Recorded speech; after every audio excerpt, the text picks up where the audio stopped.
자, 다음은 뷰티풀 굿머니로 이어가도록 하겠습니다. IBK 투자증권 강남센터의 김용빈 선임주임입니다. 어서 오세요, 주임님. 네, 안녕하세요. 자, 시간의 거래 특징주부터 보겠습니다. 신경민 아나운서 전해주십시오. 네, 시간외에서는 방산주와 네옴시티 관련주가 눈에 띄었습니다. 첫 번째로 하나 에어로스페이스 살펴보겠습니다. 6% 상승세를 보였는데요. 폴란드 정부와 다연장 로켓인 천무의 수출 계약을 체결했다는 소식에 상승했습니다. 지난 8월에 K9 자주포 수출 계약을 맺은 데 이어서 이번 천무 계약으로 올해만 폴란드 수출 물량이 이미 8조 원을 넘어선 것인데요. 지휘와 구미 합의에 따라 성급금 1,058억 원 지급 결정 소식이 전해졌습니다. 두 번째는 유니트론텍입니다. 9% 이상 상승했는데요. 네옴시티 관련주로 꼽히죠. 이제 원희룡 장관을 단장으로 한 수주지원단 원팀 코리아의 모빌리티 기업으로 참여한 토루 드라이브의 지분을 8% 보유하고 있다는 소식에 상승세가 몰렸습니다. 네, 세 번째로 LIG 넥스원입니다. 장중 859억 원 규모 공급 계약 체결 공시에 상승세를 보였습니다. 다음으로 상지 카일룸입니다. 이제 소송 등의 제기 신청, 즉 경영권 분쟁 소송 공시에 오름세를 나타냈고요. 마지막으로 대성창투 살펴보겠습니다. 5%가량 상승세를 보였는데요. 모바일 게임 승리의 여신 출시 속에 개발사 시프트업 투자 사실이 부각되며 올랐습니다. 이상으로 시간의 특징주 체크해봤습니다. 우리가 지금 한미연합 군사훈련을 계속 강화했잖아요. 네. 주말에 끝났지만. 그래서 남북한의 서로 공세가 강화되니까 방산주가 시간의 거래에서도 좀 부각이 된 것 같습니다. 이게 이번 주에도 흐름이 계속 이어질지 궁금한데, 자, 그리고 또 지분 분쟁 관련한 소식이 있는 기업들도 올랐고, 우리 주임님께서는 시간의 거래 특징주 가운데에서 탑픽을 뭘로 꼽으셨습니까? 저는 하나 에어로스페이스를 이렇게 계속적으로 탑픽으로 꼽고 있는데요. 예. 특히 하나 에어로스페이스가 이번 금요일 날 공시가 나왔었단 말이에요. 사실 이 공시에 대해서는 이전부터 알고 있었던 내용입니다. 천무에 대해서 이 계약이 있을 것이다. 어떤 공시인가요? 이번에 그 천무라는 다연장 로켓이죠. 이 다연장 로켓에 대해서 폴란드가 5조 원 정도의 이제 수주를 하겠다라는 계약 체결 공시였고요. 5년 동안 이제 그러니까 1년에 1조씩 정도 이렇게 수출이 일어나게 된다라고 보시면 될 것 같습니다. 이 공시는 이전부터 있어 왔음에도 불구하고 이번 뉴스로 인해서 시혜가 이렇게 좀 뛴다는 것은 기존의 뭐 태조 이방원이라죠. 계속적으로 왔다가 지금은 좀 침체기를 좀 겪고 있잖아요. 배터리를 제외하고는. 사실 이번 공시로 인해서 이렇게 좀 가격이 오른다는 것은 다시 한번 주도주의 기회가 있지 않을까라고 생각을 하고 있고요. 특히 이 하나 에어로스페이스가 좀 방산주들이 좀 빠졌던 이유 중에 하나, 주요 원인 중에 하나는 그 대우조선해양 인수입니다. 대우조선해양 그 하나그룹이 이제 대우조선해양을 인수하게 됨으로써 이 주주들에게 부담이 가지 않을까 이런 염려들이 굉장히 시장에 많이 좀 나돌았었는데요. 특히 이번 계약으로 인해서 이런 부담은 확실히 좀 줄어들 예정이다라고 생각하고 있습니다. 특히 이 그 대우조선해양을 인수하는 금액에 있어서 하나 에어로스페이스가 부담하는 금액이 한 1조 원 정도 됩니다. 근데 이 1조 원 금액에 대해서 사실 이번 계약으로 인해서 이렇게 계속 발생하고 있는 수출 금액에 대해서만으로도 충분히 현금으로 커버가 가능하다라는 부분이 있기 때문에 이 그 하나 에어로스페이스 주주들에게 있어서 추가 부담은 없을 것이다라고 생각을 할 수 있겠고요. 그러면 이 대우조선해양으로서 이 하나 그룹이 어떤 좀 추가적인 시너지를 얻을 수 있을까라고 생각을 해보면 특히 하나 에어로스페이스 같은 경우에는 뭐 방산뿐만 아니라 그 뭐 우주 산업이라든지 이런 쪽도 계속적으로 가고 있는데 이번에 그 대우조선해양 인수를 하게 되면 특수선박까지 할 수 있는 유일한 민간 산업자 중에서 그런 지위까지 가지게 되기 때문에 종합 방산회사로서의 좀 밸류에이션을 한번 좀 부각받지 않을까라고 생각을 하고 있고요. 그리고 특히 아까 말씀을 해주셨던 그 북한의 도발이라든지 아니면 신냉전 체제가 계속적으로 이어지고 있는 상황인데 이런 분위기가 계속적으로 지속될 경우에는 이 방산주들이 계속적으로 부각을 받을 수 있다라는 점에서 좀 면밀히 보셨으면 좋겠습니다. 그런 느낌에서 매수가 같은 경우에는 76,000원, 목표가는 9만 원, 손절가는 7만 원을 제시하겠습니다. 하나 에어로스페이스 요즘 주가가 많이 오르니까 우리 투자자분들이 하나 에어로스페이스가 아니라 한화 에어룡이라고 용 같다고 하십니다. 야, 이렇게 주가가 그 대우조선해양 인수 이후에 9월 달에 급락을 하더니 거의 반토막이 났는데 10월 중순부터는 차곡차곡 주가를 쌓아 올리고 있습니다. 네. 이런 차트는 정말 매력적인데 오늘 최근에 그래서 단기간에 주가가 가파르게 올라서 7만 5천 원까지 올랐습니다. 만약에 부담이 있다면 이런 단기간에 많이 올랐다는 것에 대한 부담 정도일 텐데 괜찮겠습니까? 저는 일단은 전고점까지는 아직 좀 많이 남았고 사실 이 계속적으로 랠리가 이어왔었기 때문에 이런 추가적인 상방에 대한 부담은 조금은 있습니다. 그래서 좀 목표가를 좀 짧게 낮게. 제시한 거라고 생각합니다. 말씀하신 것처럼 만약에 구조적인 성장이 있다면 목표가 같은 경우에는 또 밸류에이션 산정을 다르게 해볼 수도 있을 것 같습니다. 시간의 거래 특징주 가운데서 하나 에어로스페이스를 봤고요. 외국인과 기관의 수급 특징주로 이어가겠습니다. 네, 외국인이 주목한 종목은 방산주와 그리고 카지노주였습니다. 첫 번째 종목은 LIG 넥스원인데요.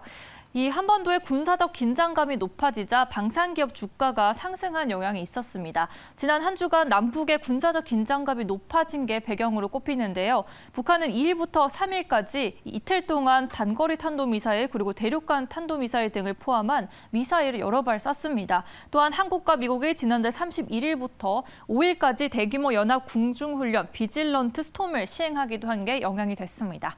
두 번째 종목은 파라다이스입니다. 리오프닝이 본격화한 이후 카지노주는 코스피, 코스닥 지수보다 낮은 주가 하락률을 보이면서 선방하고 있는데요. 향후 일본 항공 노선 확대에 따라 카지노 실적이 오름세를 이어갈 것이라고 예상됩니다. 또한 증권가에서는 출입국 규제 완화 이후 카지노의 비탄력적 수요를 확인했다면서 4분기 일본 노선 확대로 대중고객 증가가 기대된다고 밝혔습니다. 세 번째는 현대두산 인프라코어입니다. 최근 3분기 실적에서 시장 예상치를 크게 웃돌면서 어닝 서프라이즈를 기록한 바 있는데요. 세계 최대 건설기계 시장인 중국의 위축에도 불구하고 북미를 비롯한 인도, 브라질 등에서 신흥시장 전반의 매출이 늘어나면서 중국 시장 감소분을 상쇄했습니다. 호실적 흐름이 4분기에도 이어질 것으로 전망되면서 주목을 받았습니다. 네, 다음 종목은 메가스터디 교육입니다. 이제 청소년을 대상으로 온오프라인 교육 서비스를 제공하는 기업이죠. 타법인 주식 취득 및 운영자금 확보를 위해 700억 원 규모의 단기 차입금 증가를 결정했습니다. 또한 앞서서 메가스터디 교육은 공무원 사업 부문의 시장 경쟁력 강화를 위해서 ST 유니타스 주식 약 316만 주를 1,800억 원에 양수하기로 결정한 바 있는데요. 2020년 3분기부터 연환산 잉여 현금 흐름이 크게 증가한 것으로 알 수 있습니다. 코로나 이후 비대면 교육이 활성화되면서 현금 흐름이 개선된 것으로 풀이됩니다. 또한 증권가에서는 학력 인구 감소에도 이 인당 사교육비 증가율이 더 크기 때문에 역성장 없이 매년 성장하고 있다고 분석하면서 이 최근 분기 영업이익률 역시 작년 4분기를 저점으로 꾸준히 상승했다고 평가했습니다. 네, 다음 종목은 ISC입니다. 외국인이 6거래 연속 매수세를 보였는데요. 이 서버 경쟁력 강화로 러버 소켓 침투율 증가가 전망됩니다. 또한 DDR5 도입으로 인한 ASP 상승 전망도 덧붙일 수 있습니다. 네, 다음 기관이 주목한 종목으로는 현대건설기계를 살펴볼 수 있습니다. 이 3분기 매출액과 영업이익이 컨센서스를 크게 상회한 바 있는데요. 중국 시장 부진에도 불구하고 다른 신흥국과 선진국에서의 판매가 크게 증가한 영향이 있습니다. 또한 판가 인상과 대형 장비 비중 증가, 환율 상승 효과 등이 이를 상회하면서 수익성 개선이 가능하다고 판단돼서 목표 주가를 39,000원으로 9.4% 하향 조정한 반면 투자 의견은 보유로 유지했습니다. 다음 종목은 아모레 퍼시픽입니다. 오늘 11일 중국의 광군전 특수를 비롯해 면세 시장에도 해외여행 수요가 증가했는데요. 그러면서 점차 회복세를 보이면서 기관이 주목했습니다. 뷰티 업체들이 중국 시장 위주에서 벗어나서 동남아를 비롯해 미국과 유럽 시장 공략을 본격화하면서 글로벌 경쟁력을 입증하고 있는데요. 무엇보다 북미 시장에서 전년 대비 2배에 가까운 매출 확장을 이뤄내고 아세안과 유럽 시장에서도 성장세를 이어가고 있기 때문에 기관이 매수세를 보였습니다. 세 번째 종목은 LG화학입니다. 7거래 연속 기관이 사들였는데요. 석유화학 업황 불안에도 이 첨단 소재 사업의 성장에 힘입어서 호실적세를 이어갈 것으로 전망됩니다. 특히 전자소재 그리고 친환경 소재, 신약 개발의 3가지 성장 동력을 통해서 2024년까지 매출 75조 원을 넘길 것으로 관측된다고 전했습니다. 네, 다음 종목은 비올입니다. 이 건강관리 장비와 용품을 주로 하는 기업인데요. 기관이 5거래 연속 담아냈습니다. 지역에서의 수출 증가로 고성장세를 이어갈 것으로 평가받으며 주목됐습니다. 네, 다음 종목은 성광밴드입니다. 2거래 연속 담아내는 모습 보였는데요. 성광밴드는 1980년 설립된 금속관 이음새 제조업체죠. 이제 유통 경로 다변화에 따른 글로벌 인프라 투자 증가로 안정적인 수혜가 전망되는 동시에 비카본 재본 비중 확대로 인한 수익성 개선에 대해서 평가를 받았습니다. 또한 올해 상반기 기준 전체 매출 중 수주 비중은 73% 수준을 기록했습니다. 이상으로 외국인과 기관 수급 특징주 살펴봤습니다. 지난주부터 건설 기계 관련 주식이 좀 눈에 띄네요. 현대 두산 인프라코어에 이어서 현대 건설 기계, 그리고 또 방산주도 새롭게 눈에 띄고 있고 꾸준히 2차 전지에 대한 수급이 들어오고 있습니다. 자, 오늘 외국인 특징주 가운데서 투자해 볼 만한 종목은 뭘 꼽으셨습니까? 저는 메가스터디 교육을 좀 바라보고 있습니다. 특히 메가스터디 교육 같은 경우에는 최근에 뭐 많은 뉴스들이 있었죠. 최근 같은 경우에는 특히 뭐 논란 위주의 뉴스들이 많았었던 걸로 기억을 하고 있는데, 최근 가장 뉴스는 그 공단기라는 그 업체를 인수했다는 얘기입니다. 공단기라고 하면 이제 공무원 시험 합격을 위해서 준비하는 이런 그 사교육 업체라고 보시면 될 것 같고요. 공단기 인수를 통해서 특히 메가스터디 교육 같은 경우에는 학생 위주의 그 학령 인구 위주의 좀 이런 사업을 영위했던 편인데, 예. 사실 공무원 사업까지 좀 폭넓게 좀 확장을 한다 이런 식으로 좀 보셨으면 좋겠고요. 그래서 특히 공단기 인수를 통해서 공무원 시장을 좀 압도적으로 확보를 하고 있다라고 좀 이렇게 보시면 될 것 같습니다. 이게 노이즈가 됐었나요, 시장에서?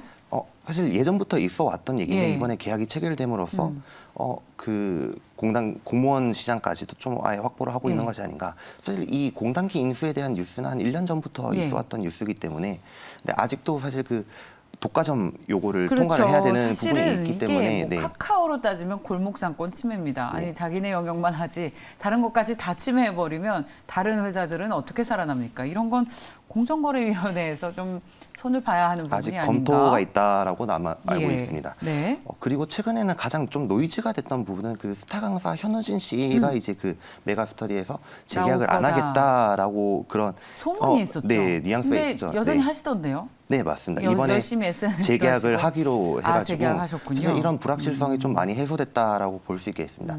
특히 왜 많은 불확실성을 가지고 왔었냐면, 특히 이 사교육이라는 것에 있어서 가장 중요한 것은 수학이라는 과목인데.